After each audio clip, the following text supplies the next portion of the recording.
Rocky, kita ketemu lagi nih ya, dan saya kira mungkin akhir pekan gini meskipun kita tetap ngomongin hard news, tapi ada bagusnya kita sedikit mengambil jarak, kita merenung, kita melakukan kontemplasi. Ini berkaitan dengan apa yang terjadi di lembaga kepolisian. Kemarin orang pasti sebenarnya walaupun sudah menduga, tapi masih banyak juga orang yang terkejut-kejut bagaimana mungkin kemudian Ibu Putri Chandrawati, istri Verdi Sambo, akhirnya dinyatakan sebagai tersangka juga, dan itu dia juga pembunuhan berencana. Jadi ini adalah partner in crime gitu ya antara Putri Sambo dengan Pak Verdi Sambo. Nah, tetapi di satu sisi kita juga melihat bahwa fenomena atau tragedi pembunuhan terhadap Yosua ini kemudian menyadarkan pada kita bahwa potensi people power di kalangan rakyat itu juga sangat besar. Ini terlihat ya bagaimana desakan publik kemudian, dan kita tidak pernah bisa membayangkan ada kepolisian yang begitu kuat, yang kata, kalau saya mengutip beberapa pendapat dan termasuk Pak Mahfud, sudah mulai ada mafia yang terikat pada silent code, atau saya menyebutnya sebagai sumpah omerta gitu ya, tutup mulut, tapi akhirnya jebol juga gitu. Ini kita sebut aja ini semacam arus sejarah yang sedang berbalik tuh. Kan selalu kalau kita belajar siklus peradaban, ada yang harus turun dulu baru naik pelan-pelan tuh. Hal yang ditulis dengan bagus oleh Ibnu Khaldun misalnya, oleh Thucydides, sejarawan-sejarawan besar itu. Dan kita ada di situ, dan orang akhirnya harus lakukan kontemplasi bahwa sebetulnya kita itu sebagai subjek itu dikendalikan oleh hukum-hukum sejarah tuh. Nah, kebetulan pada hari sekarang Sambo dan istrinya potensial untuk jadi tersangka tuh, partner in crime tuh. Kalau kita ngomong partner in crime, kadang-kala itu justru bagus, karena kita ingat dulu ada dua penjahat di Jerman namanya Baader Meinhof, itu satu sepasang kekasih yang melakukan teroris, tapi Red dengan Army maksud ya. Red Army ya, bagian dari tentara. Ya, Red Army itu, dan sebetulnya pikirannya adalah sosialistis gitu. Tapi yang sekarang kita mau lihat, kemarin Pak Sigit datang dengan semacam ketegasan, tapi di baliknya juga saya baca satu punya ketegasan yang di belakangnya ada kecemasan. Beliau langsung minta siapa yang ragu angkat tangan, kira-kira begitu kan. Dan itu kan nggak dijawab sebetulnya tuh. Nah, kemudian 2 hari kemudian dijawab oleh peta baru tuh, oleh chart baru tentang jaringan narkoba. Di situ langsung ada nama Kabareskrim sekarang tuh. Jadi kita bisa lihat bagaimana sebetulnya keadaan kita itu dikendalikan oleh ketidakpastian tuh. Dan dalam prinsip ini dulu atau seminggu lalu kita masih anggap bahwa banyak hal yang bagus di kepolisian, dan yang buruk itu yang harus kita berantas. Jadi semua bagus kecuali yang buruk, itu yang kita berantas. Sekarang kita mesti ubah akhirnya, semua buruk kecuali yang baik diselamatkan. Kan hanya itu intinya yang harus disebut. The reformis itu sekarang jadi minoritas. Tapi selalu pandangan sejarah menganggap bahwa justru yang reformis ini yang mampu untuk memberi vitamin baru pada publik itu. Jadi penampilan mereka yang reformis ini yang mesti kita segarkan. Kalau peta itu terus-menerus hal-hal yang buruk, kalau orang anggap semuanya buruk gitu kan. Lalu di mana ada bagian Sambo yang buruk, ada bagian sekarang Bareskrimnya dituduh sebagai ditempatkan dalam chart yang baru itu. Jadi persaingan di antara dua kelompok yang ingin mengintai siapa yang akan diajukan sebagai pengganti dari kekacauan ini. Sementara publik terus menuntut agar supaya keburukan-keburukan di dalam kepolisian bukan sekedar keburukan ansih di lembaga itu, tapi juga ada variabel Komisi 3, ada variabel partai-partai besar, bahkan ada variabel istana tuh.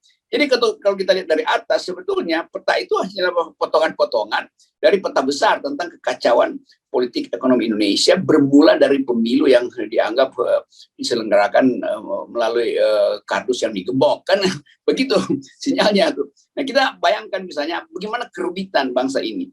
Apakah semua ini mesti diselesaikan di sidang MPR? Kalau seluruh pejabat tinggi di kepolisian itu kemudian saling melempar membuat apa yang disebut kart-kart itu, peta-peta itu, lalu kita kehilangan arah tuh. Padahal kita mesti berdiri di atas menara untuk melihat kekacauan labirin yang ada di peta-peta itu. Nah, sekarang kecemasan itu masuk lagi pada rakyat. Rakyat menganggap kalau begitu harus dianggap bahwa semua buruk kecuali beberapa orang. Tadinya kita masih anggap semua baik kecuali beberapa orang yang buruk. Nah, sekarang kita terpaksa tiba pada kesimpulan yang terbalik tadi. Kekuasaan buruk, Kapolri buruk, kepolisian buruk, kecuali ada yang murni sedikit. Itu yang mesti kita cari itu sekarang tuh. Mungkin 3-4 perwira yang masih bagus lalu bicara ke publik, lalu publik bilang oke, kita tahu kalian itu memang udah rapuh, tapi dengan 3 itu masih mungkin kita bicara tentang masa depan. Demikian juga di dalam partai politik udah busuk, tapi ada 3 tokoh yang merasa bahwa oke, masih diselamatkan sistem kepercayaan kita. Demikian juga di MPR, ya semua hal mesti kita anggap buruk kecuali beberapa orang yang mungkin dibekali oleh wisdom yang baik untuk tampil ke publik dan mengatakan kami bisa ambil alih. Demikian juga di TNI itu Pak Andika pasti sedang dilulukan oleh publik karena beliau mengambil jarak dari politik, tapi merasa bahwa politik potensial untuk kacau, maka ada persiapan beliau untuk satu waktu akan tampil sebagai pengendali keadaan. Ya. Oke, jadi kita memang selalu mengingatkan bahwa apa yang terjadi pada kepolisian ini tidak semata-mata bisa hanya disalahkan berkepolisian. Ini adalah sebuah produk politik, gitu ya. Dan kita bisa sebenarnya dengan menggunakan indikator sebagai kepolisian itu, kita bisa mengasumsikan sebenarnya juga kerusakan yang sama juga terjadi di berbagai lembaga pemerintahan lain. Hanya saja sekarang belum terbongkar. Gitu. Ya itu, jadi polisi juga merasa gila. Masa kita aja yang rusak? Kan kita dirusak oleh keadaan yang memang rusak gitu. Kita diumpankan masuk di dalam kolam-kolam yang beracun. Sehingga kalau kita terkontaminasi itu karena racun kolam-kolam politik itu tuh. Jadi hal ini yang ya mungkin kita mesti sebut akhirnya mesti ada semacam total restorasi atau total reformasi. Kalau kita mau menghindari istilah total revolution karena dianggap terlalu berat tuh. Sekarang kita lihat bagaimana ketua-ketua partai itu juga akhirnya tiarap juga. Karena nanti satu waktu ya di dalam peta itu juga terkait lagi seorang tokoh politik. Ini kan tinggal peta kecil untuk menghubungkan peta Sambo dan peta yang terakhir ini, peta sebetulnya ada peta Sambo, ada peta Pak Agus nih. Lalu nanti ada peta lain yang sebetulnya ya udah dia salib menyalip aja panahnya tuh kan. Ya panahnya makin rumit. Lalu akhirnya panah terakhir ya siapa? Ya istana. Ya, dan jadi sasaran panah kira-kira. Iya. Saya juga berpikir begitu. Kalau kemarin ini kan sebenarnya kita kemudian jadi paham bahwa munculnya chart yang disebut sebagai spider analytic itu saya dengar ya itu pasti dari kalangan internal gitu ya. Nah, dan kemudian sekarang muncul rupanya wah ini mereka juga tahu wah ini sesama internal mulai bongkar. Kita bongkar balik. Sekarang muncul chartnya dari Pak Agus. Yang serem memang kalau Anda sebut sebagai chart istana. Karena kita sekali lagi tesis kita adalah bahwa kekacauan terjadi di kepolisian ini pasti tidak lepas dari kekuatan-kekuatan politik dan muara kekuatan politik itu apalagi sekarang dengan banyak semua partai mendukung kekuasaan ya di istana. Ya itu yang bahayanya sekarang istana itu jadi bagian dari peta itu karena ngompor-ngompor itu kan. Jadi kalau gitu saya baca keterangan Pak Jokowi nggak jelas arahnya apa sebetulnya mau ganti Kapolri ya lakukan aja secara profesional. Jangan tunggu lobby politik untuk mendalilkan bahwa Kapolri bermasalah. Sekarang ternyata calonnya juga bermasalah, Barreskrim. Tapi kita nggak tahu apa masalahnya di situ. Apa benar peta ini dibikin oleh sang laba-laba besar, spider itu, spider analitik. Tapi kan mestinya Pak Presiden, Pak Mahfud sebagai Menko Polhukam, dia mesti shaping up gitu, dirapikan ke atas supaya orang lihat ada tuntunan ke atas. Bukan ikut di dalam kasak-kusuk itu.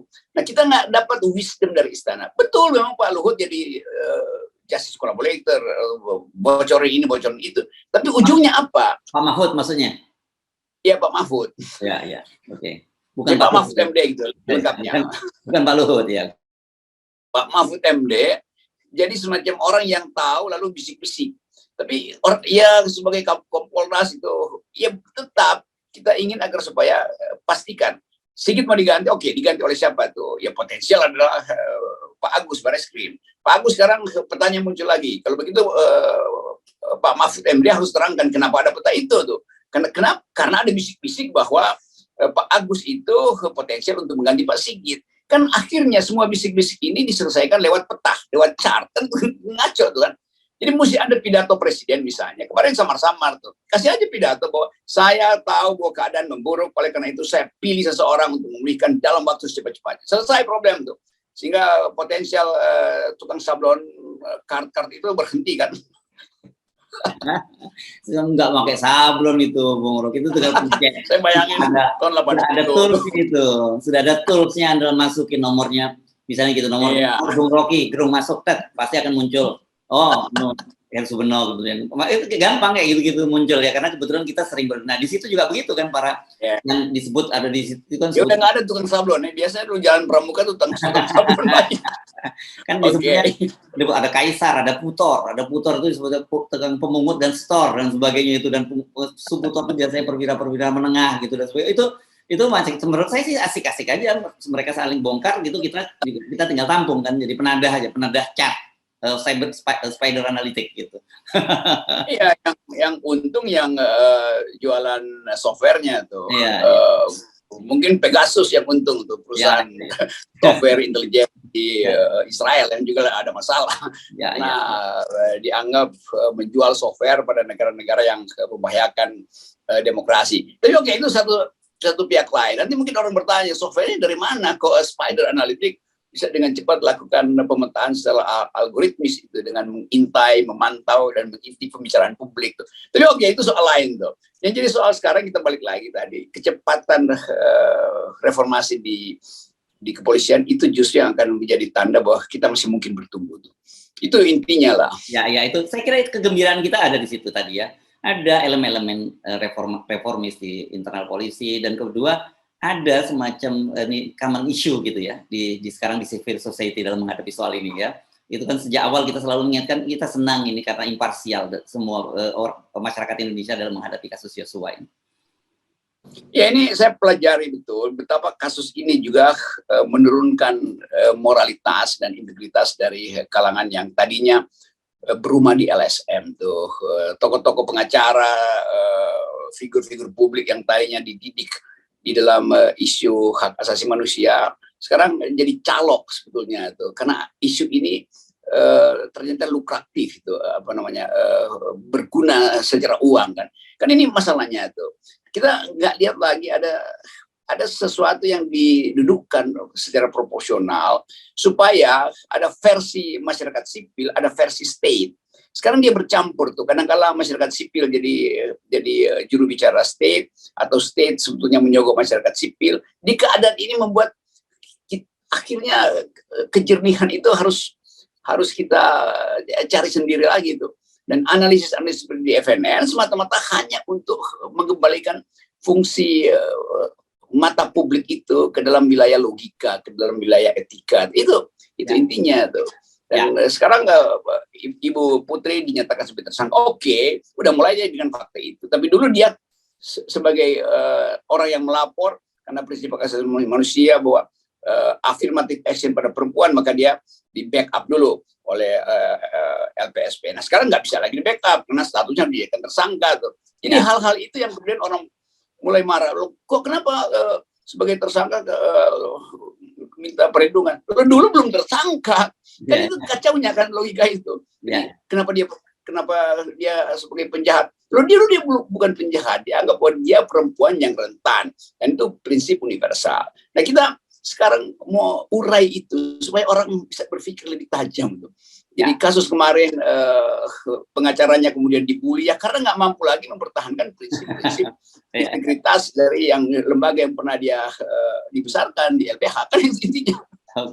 Oke, Bung Rocky, kita mesti mengakhiri perbincangan di akhir. Selamat menyambut hari Senin, selamat menyambut kenaikan harga Pertalite, dan kita tetap 0%.